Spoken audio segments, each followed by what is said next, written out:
Sahabat investor, kita seharusnya tidak hanya investasi keuangan, tetapi juga dalam kesehatan. Salam sehat.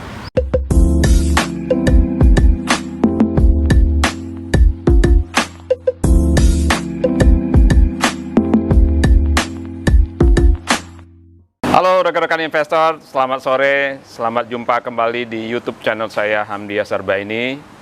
Pada episode kali ini saya kedatangan tamu penting karena beliau ini adalah guru saya, salah satu guru saya. Oh, luar biasa. Beberapa tahun yang lalu, dan pada episode kali ini beliau akan menyampaikan hal-hal yang terkait dengan komunikasi.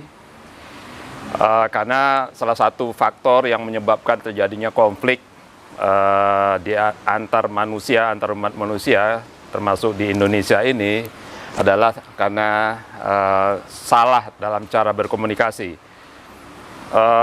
Ini Bang Rani Badri Kalianda. Mungkin Kalianda itu kalau saya itu nama kampung di Lampung, bukan ya? Nama kampung di Lampung Selatan. Lampung Selatan, sebuah kota yang sangat indah. Dikelilingi oleh bukit-bukit, sungai, dan laut. Wow. Wah, Kalianda. Jadi Bang Rani dulu lahirnya di Kalianda, terus kemudian merantau ke Jakarta, atau memang dari kecil sudah di Jakarta? Saya lahir besar di Jakarta. Orang tua yang dari Kalianda. Oh. Kalau saya sih 021. Oh, oke. Orang Betawi asli bukan, jadi 021. Jakarta asli. Tapi untuk mempertahankan nama Kalianda jadi nama sesuai di KTP. Agar selalu ingat kampung halaman. Kalau kata orang Minang itu, jangan pernah melupakan tanah leluhur. Karena di sanalah engkau akan menemukan hakikat hidup yang sesungguhnya. Begitu pula sebuah bangsa tidak akan pernah sukses jika tidak dibangun dengan karakteristik bangsa itu. Bangsa itu kan bangsa yang ramah, yang piawai dalam komunikasi, tidak radikal. Maka kalau radikal itu bukan lagi culture bangsa Indonesia. Begitulah kira-kira kalau kata orang Minang. Bagus sekali. Bang Rani ini dulu pernah jadi art director zamannya Guru Soekarno Putra kali ya? Pernah. Mungkin bisa diceritain Bang Rani perjalanan hidup atau perjalanan karir dari selama ini, Bang. Saya sebenarnya senang dengan hal-hal yang berbau spiritual. Spiritual bukan berarti ritualitas ya. Artinya spiritual itu sesuatu yang memberi manfaat atau perubahan bagi orang banyak. Saya kuliah dulu di IKJ, di Institut Kesenian Jakarta untuk bidang seni pertunjukan. Kemudian karena masa lalu kan kalau orang kuliah di seni itu biasanya orang tua nggak setuju. Mau jadi apa kamu kuliah di seni? Apalagi tahun 80-an. Kalau mau kuliah ya harus cari uang sendiri. Mau tidak mau saya harus bekerja. Bekerja yang tidak mengganggu kuliah adalah menjadi jurnalis. Akhirnya saya menjadi seorang jurnalis di majalah olahraga.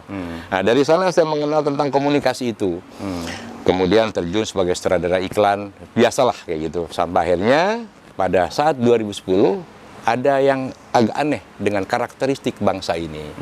Loh, kok kita ini gampang marah sama orang tua, nggak punya lagi adab gitu. Semuanya serba emosional. Ada wacana ribut. Ini ada apa?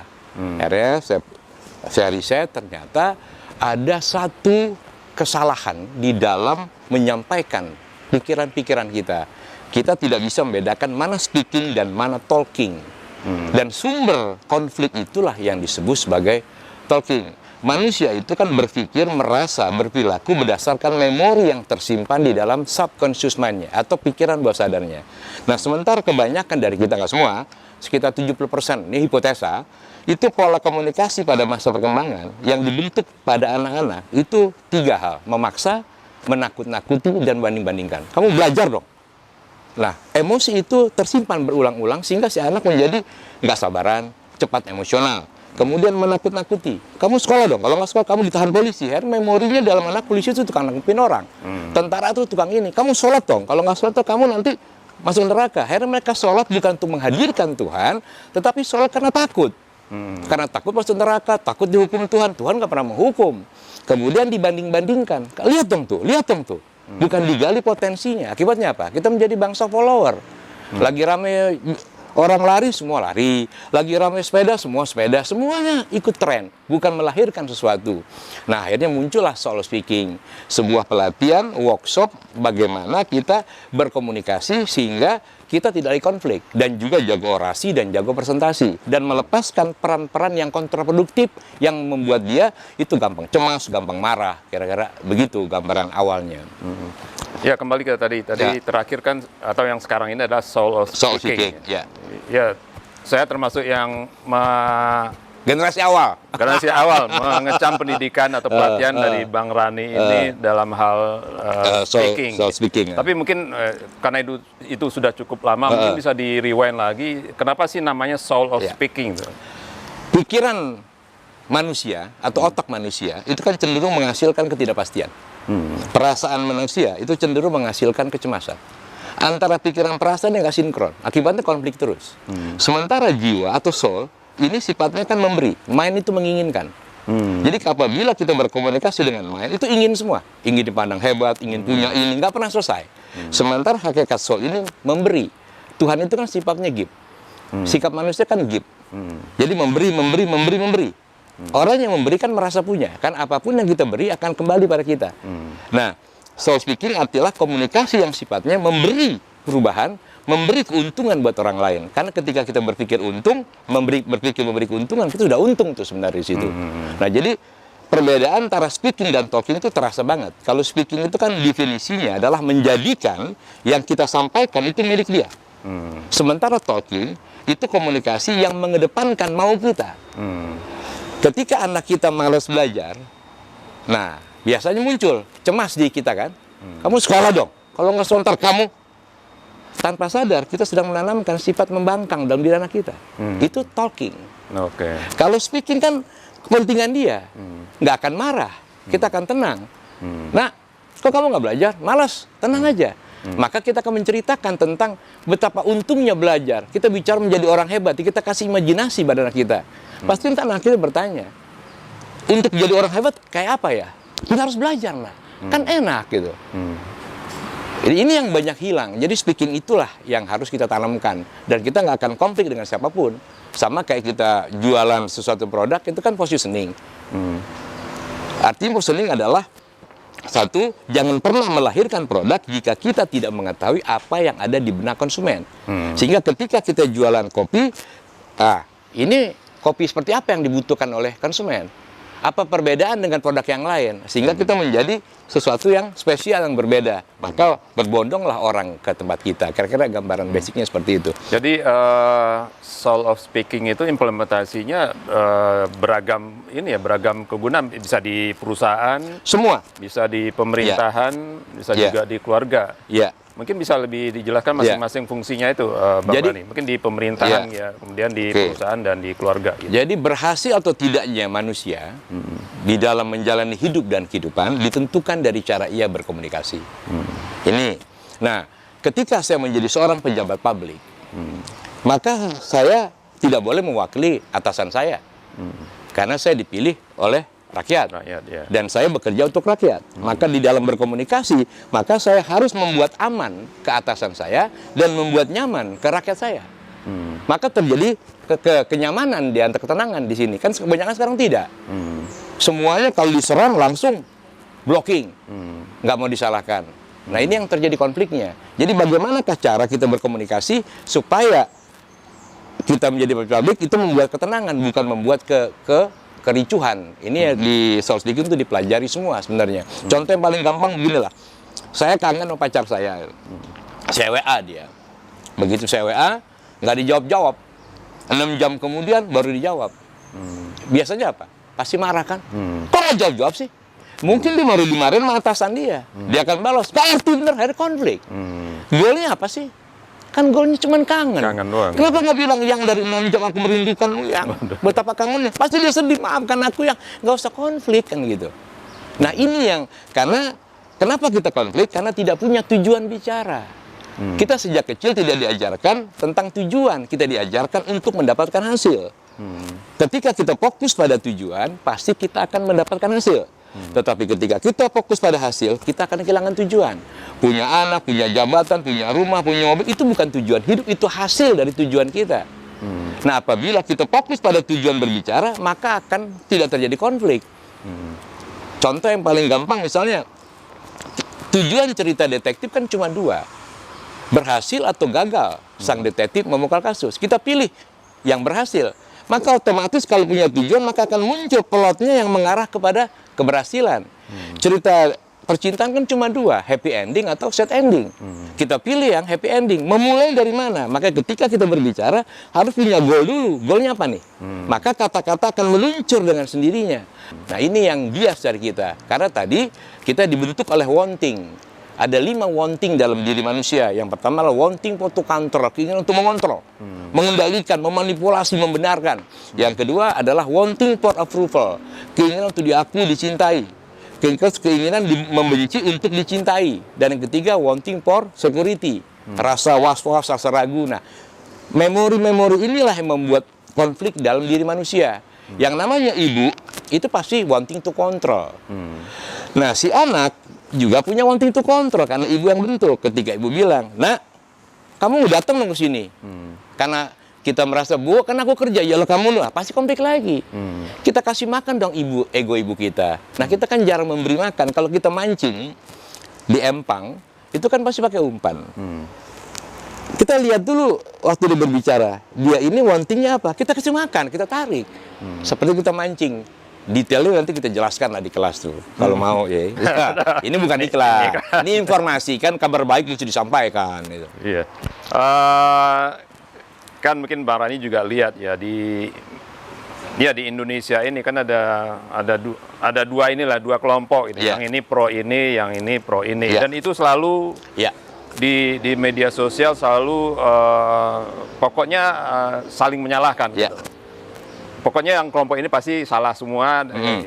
Demikian pun kelompok ini pasti menganggap kelompok ini pasti salah semua. Jadi nggak akan pernah ketemu. Itu salahnya di mana sih Bang Rani? Tadi wanting to control dan wanting approval. Jadi wanting approval itu ingin diakui, ingin dibenarkan bahwa saya ini benar. Padahal orang yang benar tidak pernah merasa paling benar. Sementara orang yang salah karena menyalahkan. Sementara orang yang bijak belajar dari kesalahan dia menjadi teladan. Nah, karena tadi mereka memikirkan hasil, konflik di situ. Apabila tujuannya jelas kan nggak akan konflik sebenarnya. Contoh yang paling gampang dalam perdebatan gitu. Ada seorang calon presiden, dia riset. Berdasarkan riset 1000 tempat, ternyata pemerintah, petahana tidak melakukan hal ini. Nah, merasa diserang, ini balik menyerang. Tidak dikasih makan egonya, harus dikasih makan egonya. Senyum aja. Om, ternyata Anda risetnya bagus banget ya. Anda cocok jadi menteri saya bagian riset, kan selesai. Nggak usah saling memborok, karena nggak ngerti bagaimana komunikasi memberi makan wanting-wanting setiap orang. Jadi 80% atau mungkin seluruh manusia itu memiliki wanting-wanting itu. Nah, apabila kita beri makan wantingnya, maka kita mengendalikan orang itu tanpa terasa kita mengendalikan orang itu. Seperti ketika kita mancing, begitu ikan umpan dimakan, maka kita menarik. Maka ketika orang berbicara, kita diam sebentar, dengerin sejenak, ini wantingnya apa? Kasih makan. Ini orang cerita, saya nih baru dari mall. Wah, tadi saya beli tas tuh, diskon murah bener. Kan kita lihat sebentar, ini wanting apa nih? Oh, ini wanting approval. Nah, kita wanting approval juga. Oh, mahal, mendingan di sana. Wah, akhirnya yang ngasih makan siapa? Coba ada 5 orang cerita tentang anaknya, semua cerita tentang anaknya. Lalu yang ngasih makan siapa? Nah, saya kalau ketemu orang, ada 4-5 orang cerita tentang kampungnya, saya nggak akan cerita kampung saya kasih makan. Terus gimana? Terus gimana? Udah harus yang mengendalikan orang itu. Nah, kira-kira gambaran basicnya kayak gitulah. Ya. Tapi kenapa itunya kayak massal gitu ya? Jadi kelompok ini, kemudian ada kelompok kedua. Apakah ini karena leadernya yang berpengaruh atau masa semuanya salah gitu? Masing-masing kelompok itu punya nggak mengerti komunikasi atau gimana gitu ya? Kan tadi kalau di dalam kelas soal speaking ada namanya sub kepribadian atau peran. Jadi sub kepribadian yang tumbuh di dalam diri manusia itu seperti makhluk hidup. Kalau saya pemarah besar, maka magnet saya akan menarik lingkungan yang sama. Jadi kalau seorang leader pemarah dan besar, pengikutnya juga sama. Makanya kalau orang Jawa bilang, untuk melihat siapa diri kita, lihat aja teman-temannya. Karena kita tidak akan pernah bertemu dengan satu yang orang atau kelompok orang yang apabila tidak memiliki frekuensi yang sama. Jadi semua manusia bertemu itu karena memiliki frekuensi yang sama. Jadi mau tidak mau, program-program yang tadi yang kontraproduktif yang ada dalam diri dua kelompok itu kita delete dulu. Kalau komputer, virusnya kita singkirkan dulu. Nah kalau tidak, ya terus-menerus. Kelompok ini akan terpecah menjadi dua terus gitu. Nah itu, apa tuh yang harus dilakukan ya? Nah, kalau di kelas kita ada namanya melepaskan memori yang kontraproduktif. Karena memori ini kan kayak magnet. Magnet tidak akan pernah menarik partikel yang berbeda. Kalau Om Hamdi nonton film kungfu, sekali nonton tuh ya, begitu keluar bioskop rasanya apa? Kayak jagoan kan? Ya, No, gimana setiap hari kita dijejali hal yang sama? Akhirnya apa? Membentuk perilaku kita menjadi seperti yang ditanamkan. Kalau bangsa ini terus-menerus memviralkan hal-hal yang kontraproduktif, ya mau tidak mau bangsa ini programnya jadi bangsa yang kontraproduktif. Mau tidak mau pola komunikasinya yang dirubah. Karena ketika kita berpikir, itu kita sedang berdoa loh. Ketika kita berpikir, itu langsung memasuki perasaan. Kalau mikirnya cemas, perasaan cemas, terus-menerus, maka cemas ini menjadi kuat akan menarik yang sama. Oleh karena itu, untuk mengubah cara hidup kita, ya mengubah cara kita berpikir dan cara kita merasa. Karena rasa seperti tadi kayak magnet, dia tidak akan pernah menarik partikel yang berbeda. Gitu. Ya, yang lebih luas juga ya. Sambil minum boleh, Om? Boleh dong. Sambil ngopi juga boleh. Netizen Indonesia itu paling terkenal di dunia, paling barbar gitu. Jadi kalau ada berita negatif mengenai Indonesia, pasti mereka nyerangnya udah nggak pakai tadi ngaling-ngaling. Gitu. Itu salah di mana tuh, Bang Rani? Salah pada saat penanaman pada masa perkembangan. Karena tadi waktu masa perkembangan mereka dibentuk pola komunikasi memaksa, menakut-nakuti dan membanding-bandingkan. Akibatnya apa? Mereka jadi pemarah, tidak sabaran. Kenapa korupsi berkembang? Karena nggak sabar, ingin buru-buru kaya. Kenapa narkotik menggembar? Karena nggak sabar, ingin buru-buru lepas dari problematik. Nah, kemudian tadi menakut-nakuti. Akhirnya apa? Menjadi pemarah benar. Marketing menakuti, Pak kalau nggak ambil sekarang bahaya besok. Para politikus menakuti, intelektual menakuti, karena program menakuti. Yang ketiga, membanding-bandingkan. Nah, karena dia membanding-bandingkan, selalu diperlihatkan, oh lihat tuh, jadi lu kayak dia. Bapak ini direktur, masa kalah sama tukang bakso? Akhirnya kita menjadi bangsa meniru. Akibatnya apa? Kita tidak terbiasa untuk mengungkapkan perasaan kita. Saya punya sahabat di Bali, itu orang Amerika, namanya Robert. Robert kalau punya anak 15 tahun dianggap sudah dewasa. Maka boleh manggil Robert. Pas saya lagi ngopi sama Robert, si Elizabeth bilang, "Daddy, besok aku birthday." Terus? Aku udah dewasa, berarti aku boleh dong manggil Robert. Si Robert bilang, nggak usah besok nak, mau panggil Robert. Oh, gitu. Enak bener. Nah coba kita, Pak, saya besok udah dewasa, saya boleh dong manggil Hamdi. Kurang ajar, anak setan, udah pasti. Nah artinya apa? Sejak kecil kita tidak terbiasa mengungkapkan perasaan kita. Maka begitu ada ruang untuk terbuka untuk mengeluarkan kemarahan yang tidak terlihat, maka inilah wadahnya kita. Maka netizen Indonesia yang paling keras di muka bumi karena tadi dia bebas mengungkapkan kemarahan yang nggak mampu ya ungkapkan ke orang tua dia, ke kakak dia karena ada adat. Nanti durhaka lah apa segala macam, itulah keluar semuanya. Kan orang nggak tahu bisa pakai nama palsu. Padahal ingat sekali, ketika kita berpikir, kita sedang berdoa. Di dalam fikih dikatakan, apabila saya mendoakan orang lain, maka dalam waktu yang bersamaan 70 malaikat mendoakan yang sama. Ketika saya berpikir kamu jelek, maka dalam waktu bersamaan 70 malaikat akan mendoakan saya, Rani kamu jelek. Jadi ketika saya mengungkapkan keburukan, maka keburukan itu kembali 70% kepada kita. Kita selalu memperhatikan raga kita, diberi makan yang bagus, yang higienis, kasih vitamin, olahraga. Tetapi kita meracuni perasaan kita. Padahal perasaan itu yang menggerakkan tubuh. Meracuni perasaan tadi ya, marah, kesal, mengungkapkan keburukan, itu meracuni perasaan. Jadi ketika kita menjelekkan orang lain, yang rugi itu bukan siapa-siapa, diri kita sendiri. Sosok yang paling setia bersama kita itu kan diri kita. Makanya cintailah diri kita, sayangilah diri kita. Dan cara mudah untuk mencintai dan menyayangi diri kita satu, tidak mudah menyakiti orang dan tidak mudah tersakiti oleh perilaku orang lain. Karena orang yang bahagia, ya itu tadi, dia tidak mudah menyakiti dan tidak mudah tersakiti oleh perilaku orang lain. Ketika dia bilang, lu jelek, senyum aja, bilang gua nggak jelek. Nah, orang jelek menjawab, enak aja lu, jelek lah kita. Jelek. Ya. Terus ya mungkin kalau kita amati ya di baik apakah itu di acara publik, di TV, banyak orang yang misalnya ngasih speech, ngasih sambutan grogi atau dia ngasih sambutan tapi sebetulnya nggak ada soul-nya gitu. Ya. Atau hanya plain, hanya standar aja. Itu apa tuh yang salah tuh, Mbak? Pertama, tidak punya tujuan bicara. Yang pertama. Yang kedua, dia ingin menunjukkan hebat, pintar, dan sebagainya. Nah, poin inilah membuat orang menjadi grogi dan tidak pede ketika berbicara. Berbicara itu bukan mencari perhatian. Berbicara itu untuk memberi perhatian. Ya. Nah, bukan untuk didengar. Tetapi orang menemukan solusi dari gagasan-gagasan kita. Kalau kita memberi, pasti 90% yang nerima. Tapi kalau kita menginginkan, 90% orang menolak. Jadi berbicara itu untuk memberi solusi.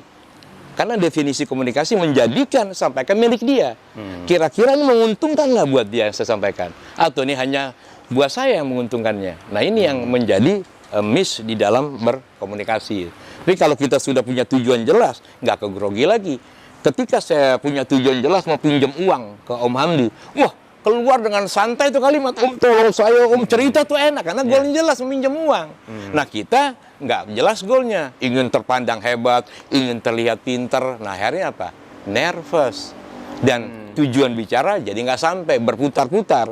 Kalau kita naik Grab, udah pasti kan, aplikasi bertanya dari mana mau kemana. Kalaupun macet, Google akan beritahu mana jalan tercepat.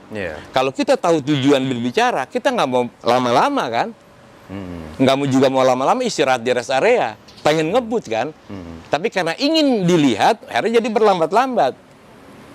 Pokoknya kalau punya tujuan, kata-kata akan dengan sendirinya akan meluncur. Seperti kayak kita minjem uang. Itu ceritanya bisa, wah dramatis banget itu. Gitu, ya. Bisa kita berakting.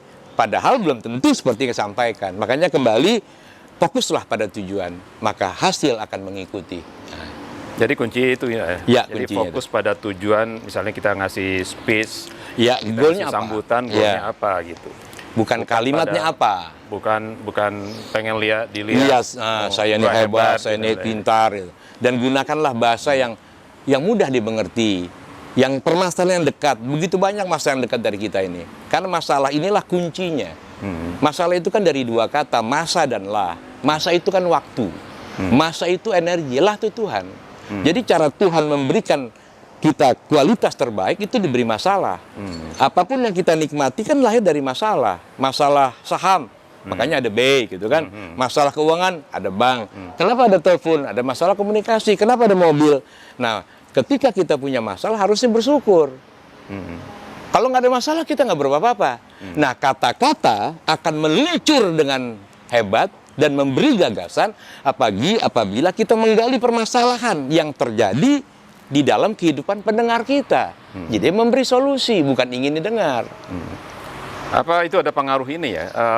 Contohnya kayak aktor atau aktris ya, kalau ngomong di publik itu kan lebih lancar. Apakah itu ada unsur harus jago peran atau gimana? Bang Rani kan nih art director ya. Apakah memang harus ada punya art seni dalam berbicara supaya lebih lancar? Itu penting, tapi tidak mutlak. Tidak mutlak. Nah, karena berbeda antara aktor dan peraga. Tugas seorang aktor itu memerankan orang lain.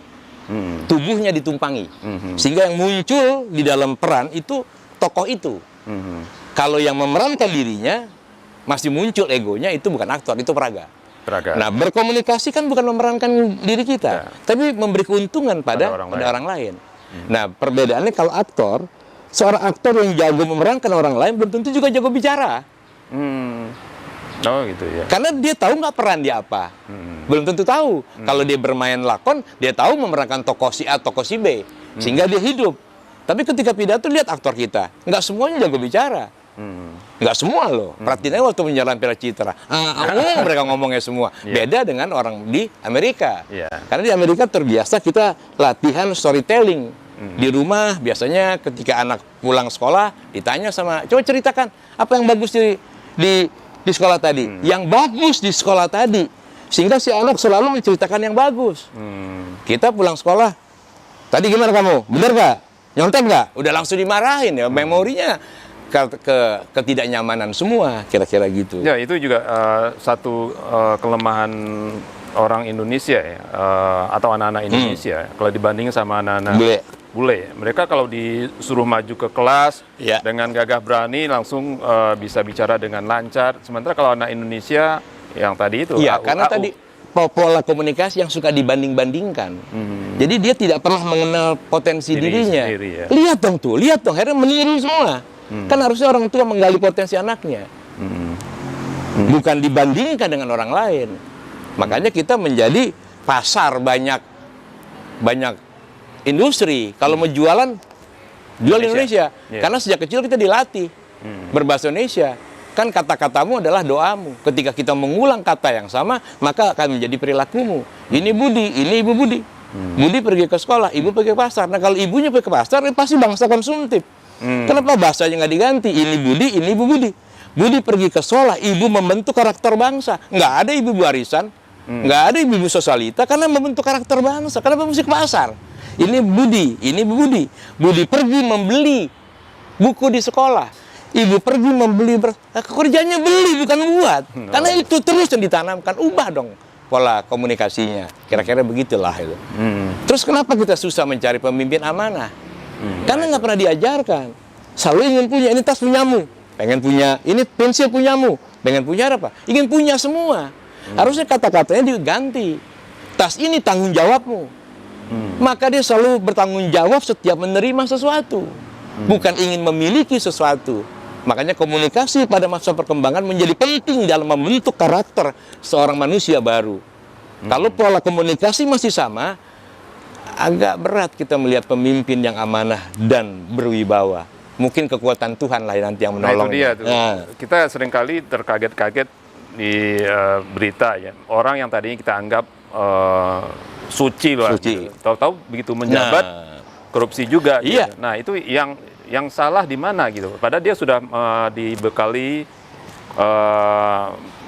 pendidikan atau mental yang anti korupsi, tapi begitu sudah di atas sama juga. Itu kenapa, Bapak? Itu masalah energi. Jadi energi yang lebih besar itu akan menarik yang lebih kecil. Waktu dia berada dalam lingkungan yang kecil, energi besar. Tapi begitu dia berada di kelompok yang energi negatifnya lebih besar, dia ketarik. Rasulullah Kristus itu minoritas. Tetapi karena energinya besar, dia mampu menarik. Jadi tidak melulu mayoritas mengendalikan minoritas. Makanya apabila kita masuk sebuah lingkungan yang kontraproduktif, kalau belum besar energimu, maka engkau ketarik. Maka jika engkau ingin menarik mereka, engkau perbesar dirimu. Dan sekali lagi, tidak melulu mayoritas mengendalikan minoritas, minoritas pun mampu mengendalikan yang mayoritas apabila si individu memiliki energi yang lebih besar. Nah, mintalah kepada Tuhan memperbesar tadi. Dan energi besar itu akan terjadi apabila di dalam menjalankan hidup dan kehidupan bukan untuk diri kita, tetapi menciptakan perubahan lebih baik. Dan ini harus ditanamkan di masa perkembangan. Bukan lagi, sekolah lah, kalau kau sekolah kan kau bisa nanti beli rumah, beli mobil. Nah, harusnya dirubah kata-katanya, kuliah lah. Kalau engkau kuliah, engkau bisa menciptakan perubahan lebih baik bagi dirimu, bagi keluargamu, dan bagi bangsamu. Maka setiap anak Indonesia, dia hidupnya adalah untuk menciptakan perubahan lebih baik. Ini yang hilang, yang bias gitu. Jadi Bang Rani, kalau dilihat masalah bangsa ini lumayan pelik ya. Kira-kira kalau kita harus memperbaiki, kita mulai dari mana nih? Kemudian langkah-langkahnya apa yang harus dilakukan dan siapa yang harus melakukan, Bang Rani? Yang pertama ya pasti Departemen Pendidikan. Karena pembentukan watak kepribadian itu ya di dunia pendidikan itu. Jadi bukan lagi sekedar untuk bersekolah mendapatkan ranking. Kita kan sekolah ranking. bukan bagaimana pelajaran itu bisa menjadi perilaku dia. Ketika kita belajar bahasa Indonesia, kan sebenarnya bukan ingin dapat nilai 10. Kalau berbahasa yang bagus, maka menjadi pribadi yang bagus. Ketika kita belajar sejarah, bukan sekedar mengetahui kapan perang di Ponorogo, tapi mempelajari sebuah kesalahan lama agar tidak terulang. Ketika kita belajar geografi, itu kan bukan mengetahui di mana Panili, di mana Cengkeh. Kalianda, gitu. Nah, tapi bagaimana kita belajar ekosistem, sehingga hak alam dan hak bumi itu tetap terjaga. Belajar matematika bukan mencari nilai tertinggi, tetapi kan itu cara berpikir. Kalau 5 kali 5 berapa? 25. Pasti kan guru kita minta dari mana jalannya, sehingga ketika kita berpikir itu sudah terstruktur, cermat, karena sudah ada analisa yang tepat. Nah, pelajaran-pelajaran ini yang mungkin nggak ditanamkan oleh guru-guru kita karena terlampau keasikan mengejar angka, ranking 1, ranking 2, tetapi implementasi pelajarannya nggak meresap dalam diri dia. Yang terpenting tadi adalah bagaimana mengubah komunikasi, sehingga cara kita berbicara itu lebih kuat tersimpan dalam memori kita. Karena tadi kan Rasul berkata bahwa begitu banyak doa-doa umatku yang dikabulkan bukan di saat engkau tafakur berdoa, tetapi di saat engkau berkata-kata. Karena kata-kata kita doa kita. Apakah kata-kata yang kita ucapkan maupun kata-kata yang terpikir, yang terasa. Ketika kita berkata dalam hati kita, kok hidup susah ya? Ini lagi berdoa. Hidup gue susah. Padahal Tuhan tidak pernah mendengar lisan kita. Tuhan mendengar yang kita rasakan. Aku tergantung prasangka hambaku kepadaku. Maka otomatis ini harus dirubah cara kita berkomunikasi. Gitu loh kira-kira gambarannya. Jadi kalau mau mengubah bangsa ini, maka mengubah pola komunikasinya. Dan jadi itu bukan ada di Kementerian Pendidikan ya. Juga pasti yang Pancasila kan bagus banget itu. Duo indah benar, tinggal digabungkan. Jadi bukan lagi sekedar mencari bagaimana anak ranking 1, IQ tinggi, tapi IQ-nya sama SQ-nya nggak diperhatikan. Jadi tidak dibangun kesadaran. Padahal kesadaran ini juga sebuah ilmu, nggak gampang. Banyak orang sadar belum tentu punya kesadaran. Om Hamdi pingsan, dikasih kolonyet, sadar, tapi kan belum punya kesadaran. Dia sadar, ini bahaya, tapi dikerjakan juga karena belum punya kesadaran. Banyak orang yang paham, tapi belum tentu memahami. Dia paham ini nggak bagus, tapi nggak memahami, dilakukan juga. Banyak orang yang pandai menyelam, tapi nggak menyelami, gitu loh. Nah, 3 poin ini yang mesti kita gali. Karena banyak orang tidak lagi ceramah. Ceramah itu kan memberi pencerahan dan penuh keramahan. Kalau sekarang provokasi semua nih, mengungkapkan kemarahan, mengungkapkan ketakutan, nggak ada lagi ceramah gitu. Namanya ceramah. Makanya sekarang perbanyaklah ceramah di Mangga Besar, mencari yang berwajah cerah dan ramah. Ini tadi yang ranking itu menarik tuh, karena saya beberapa hari yang lalu ada teman saya, dia dulu pernah tinggal di Belgia. Gitu.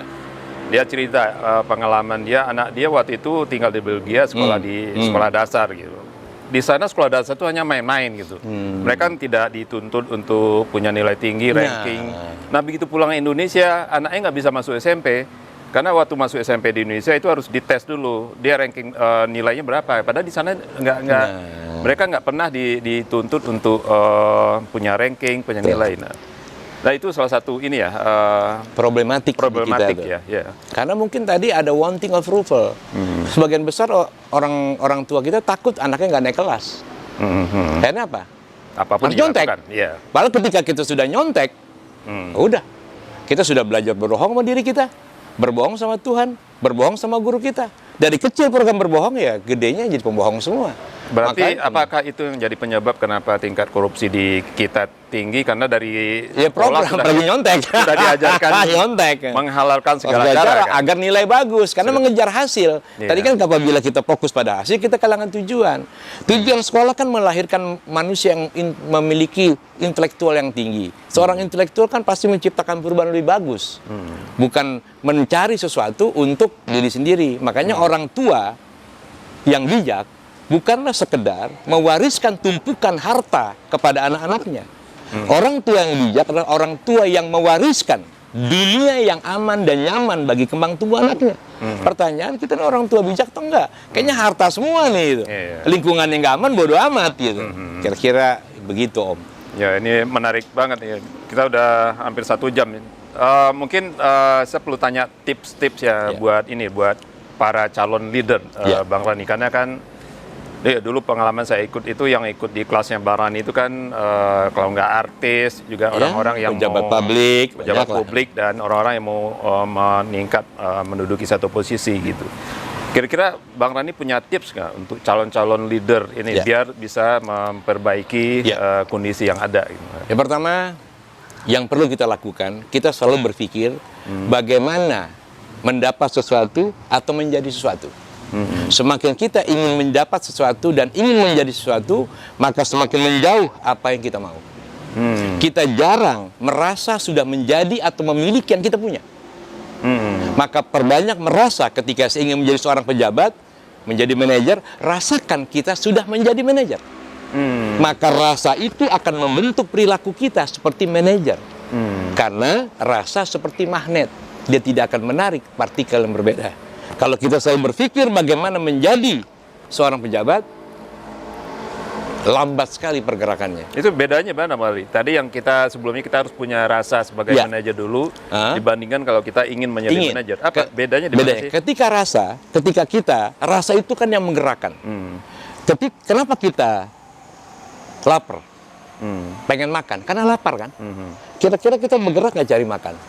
Pasti bergerak. Dapat makan nggak? Pasti dapat.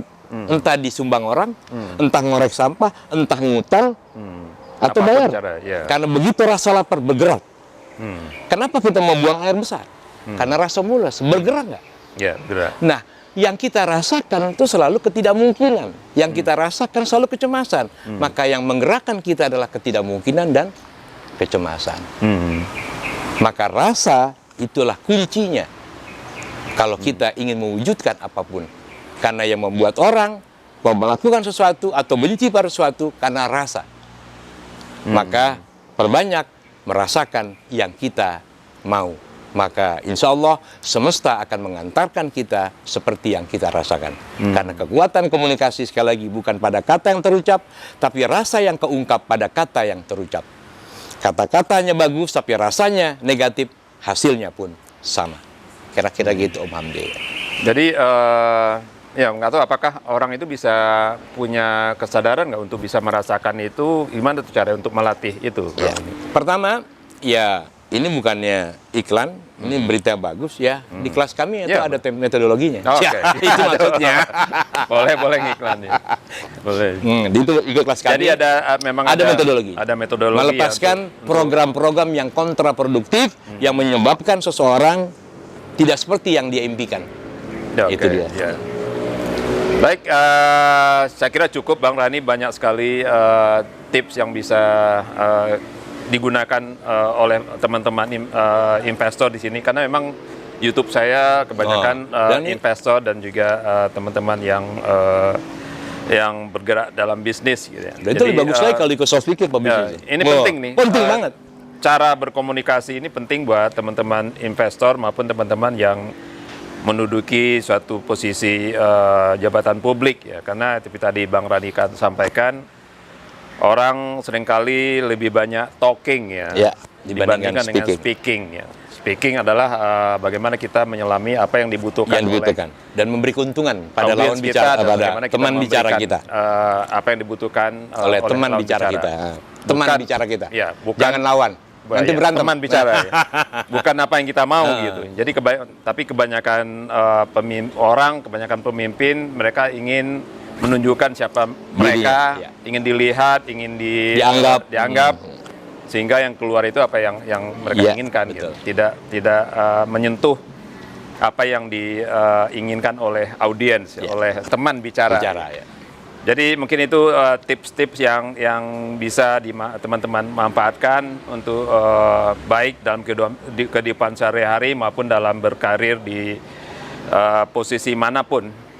Terima kasih, Bang Rani. Sama-sama, Om Hamdi. Nanti saya akan mampir ke kelas lagi ya. Sebagai tamu ya. Murid tamu ini. Undangan khusus. Oke. Baik teman-teman, demikian obrolan saya dengan Bang Rani Badri Kalyanda dari Soul of Speaking. Kita akan ketemu lagi di episode yang akan datang. Sampai jumpa. Oh.